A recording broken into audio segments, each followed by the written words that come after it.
یہ شادی ہال میں کبھی جا کر دیکھیں, یہ پارٹیوں میں جا کر دیکھیں, اندازہ بھی نہیں ہوتا کہ ہاں مسلمانوں کا جم غفیر ہے. میرے عزیزوں, ایک حدیث عرض کرتا ہوں, حضرت ابو درداء رضی اللہ تعالیٰ عنہ سے منسوب ہے. حضرت عمر فاروق رضی اللہ تعالیٰ عنہ کا زمانہ خلافت ہے اور عادل کے وہ بادشاہ ہیں.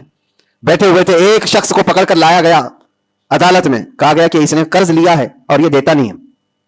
تو جو قرض خواہ تھے وہ بھی صحابی تھے, انہوں نے کہا کہ یہ اجنبی آدمی مدینے کا تو ہے نہیں, لیکن میں نے اس کو پیسے دیے تھے, یہ واپس نہیں لوٹاتا اور آئیں کائیں کرتا رہتا ہے, بہانے بناتا ہے. حضرت عمر فاروق رضی اللہ تعالیٰ عنہ نے اس اجنبی شخص سے کہا, اب تم کیا کہنا چاہتے ہو, تمہیں قید میں ڈال دیا جائے گا, تم اس کے پیسے ادا کرنا چاہتے ہو یا نہیں؟ اس نے کہا مجھے 2 دن کی مہلت چاہیے, میں جاؤں گا اور لا کر کے واپس اس کی رقم ادا کر دوں گا جو مجھ سے تقاضا کر رہے. حضرت عمر نے کہا کہ تو جائے گا یہاں سے چھوڑ کر اور واپس آئے گا نہیں آئے گا, اس کا کیا بھروسہ؟ کوئی ہے تیری جو ضمانت لے گا یہاں پر؟ کورٹ بھی جب ہمیں بیل لیتی ہے تو ایک ضامن کھڑا کرتی ہے کہ اس کی ضمانت کون لیتا ہے, تو یہ تو پرانا دستور ہے. آپ نے پوچھا کوئی ہے تیری ضمانت لے گا؟ اگر تو نہیں آئے گا تو ہم اس کو پکڑیں گے. اس نے مجمع میں دیکھا کوئی اس کی پہچان والا تو ہے نہیں, تھا تو یہ مسلمان لیکن اس کے گہرے تعلقات کسی سے ہے نہیں. نظر ڈالا, اس نے کہا میں کسی کو پہچانتا نہیں اس میں سے, اور کون میری ضمانت لے گا؟ صحابہ اکرام بیٹھے ہوئے تھے, سب تو جانتے ہیں کہ ایک اجنبی ہے اور بھاگ گیا تو آئے گا نہیں, لیکن اس کے باوجود ایک صحابی ہیں حضرت ابو درداء, کھڑے ہوتے ہیں, کہتے ہیں امیر المومنین میں اس کی ضمانت لیتا ہوں, میں اس کی ضمانت دیتا ہوں. کہا تم جانتے ہو اس کو؟ کہا جانتا تو نہیں, اتنا ہے کہ مسلمان ہے, اتنا ہے کہ میرے آقا صلی اللہ تعالیٰ علیہ وسلم کا غلام ہے. کہا کہ اگر یہ واپس 2 دن کے اندر نہیں آیا تو ابو درداء نے کہا امیر المومنین آپ مجھے گرفتار کر سکتے ہیں, میں اس کی جگہ پر قید میں چلا جاؤں گا. تو آپ نے لکھوا دیا اور اس شخص کو چھوڑ دیا, جاؤ 2 دن کا تمہارے پاس ٹائم ہے, لوٹ آ جاؤ. وہ چلا گیا. لوگوں میں تو یہی مشہور تھا, ایک بار جو چھوٹ گیا وہ عدالت سے واپس کہاں آتا ہے, کب وہ کسی کے شکنجے میں آئے گا؟ 2 دن کا وقت گزر گیا اور شام ہو گئی, وہ آیا نہیں. مغرب کا وقت تھا, اس سے پہلے امیر المومنین نے کہلا بھیجا کہ ابو درداء سے کہو کہ اپنی گرفتاری دے دے, جس کی وہ ضمانت لیا تھا وہ آیا نہیں ہے. عدالت پھر سے لگی, قرض خواہ جنہوں نے قرض دیا تھا وہ بھی تھے, اور حضرت ابو درداء کو لایا گیا, کہا کہ میں تیار ہوں. وہ نہیں آیا, لیکن ابھی عدالت ختم ہونے سے پہلے دیکھا کہ وہ شخص واپس لوٹ آیا, مال بھی لے کر کے آیا, اور کہا کہ امیر المومنین مجھے تاخیر ہو گئی, میں معافی چاہتا ہوں, راستہ ایسا تھا ویسا تھا, لیکن میں لوٹ آیا اور جس کی امانت ہے وہ واپس کرتا ہوں. حضرت عمر فاروق رضی اللہ تعالیٰ عنہ نے فرمایا ٹھیک ہے, جس کا قرض ہے, جس کے تم نے لیے تھے اس کو لوٹا دو. اس نے جب وہ قرض خواہ جو صحابی تھے ان کو لوٹانے کی بات کی کہ آپ کی امانت آپ لے لیں, تو کھڑے ہوئے اور کہا کہ میں معاف کر دیتا ہوں, جو تو نے لیا تھا اس کو میں نے معاف کر دیا, جاؤ. تو حضرت عمر فاروق رضی اللہ تعالیٰ عنہ فرماتے ہیں کہ پھر یہ مجلس دیکھی تو اس اجنبی شخص سے پوچھا تو چاہتا تو بھاگ جاتا, تو چھوڑ کر چلا جاتا, واپس نہیں آتا تو کون پکڑ کر لاتا, تو کس علاقے کا ہے یا کہاں جاتا, واپس کیوں آیا؟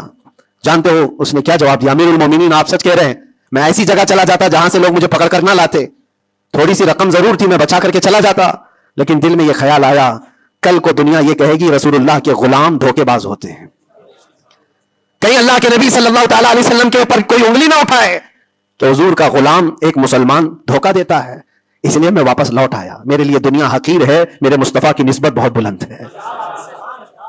امیر المومنین نے ابو درداء سے پوچھا کیا ہے ابو درداء, تم ایک اجنبی شخص کی ضمانت لینے کو تیار ہو گئے, تمہارے اندر کیا جذبہ آ گیا ایسا؟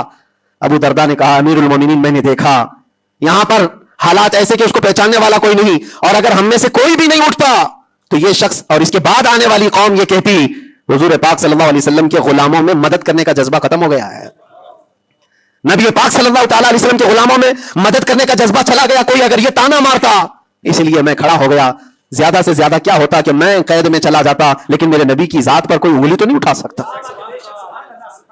حضرت امیر المومنین نے اس صحابی سے پوچھا تم نے قرضہ معاف کیوں کر دیا, اور عدالت میں مقدمہ کیا تھا, معاف کرنا تھا تو پہلے کر دیتے.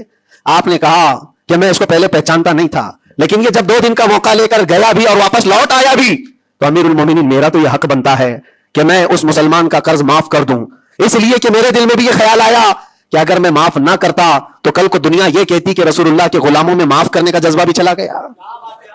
یہ ہے پورا دین, یہ ہے پورا دین, ایک دوسرے کو معاف کرنے کا جذبہ, ایک دوسرے کی مدد کرنے کا جذبہ, اور وعدے کو مکمل کرنے کا جذبہ, یہ کل ملا کر کے دین بنتا ہے. عزیزان گرامی وقار, آج جن حالات سے ہم گزر رہے ہیں, ہمارے درمیان نفرتوں کی دیواریں کھڑی ہیں, ایک دوسرے کو سلام کرنے سے بھی کتراتے ہیں, جبکہ مسجد کی صفوں میں شانے سے شانہ لگا کر کھڑے ہوتے ہیں. پھر وہ کون سا جذبہ ہے جو مر جا گیا ہے یا ختم ہونے کو آ گیا ہے؟ زندہ کرو.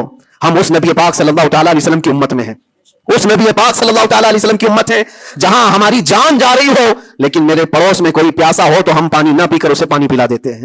ہماری یہ تاریخ رہی ہے کہ نہیں رہی ہے؟ صحابہ کرام کی یہ تاریخ ہے. مدینہ طیبہ کو جا کر دیکھ لینا, نبی پاک صلی اللہ تعالیٰ علیہ وسلم کے اس پاک زندگی میں ایسا بھی تھا کہ ایک صحابی کے گھر گوشت کا تحفہ آیا, بھنا ہوا گوشت تھا, کسی نے دیا, انہوں نے یہ سوچ کر کے بغل میں دے دیا مجھ سے زیادہ بھوکے میرے پڑوسی ہیں, پڑوسی نے یہ سوچا مجھ سے زیادہ میرا پڑوسی بھوکا ہے, وہ گوشت کی بھنی ہوئی سری بکری کی مدینے میں ایک رات میں سب گھروں میں گھومتی گھومتی اسی پہلے صحابی کے گھر آ گئی. ہر ایک کو یہ خیال تھا مجھ سے زیادہ حق اس کا ہے, ہر ایک کو یہ خیال تھا مجھ سے زیادہ اس کا حق ہے.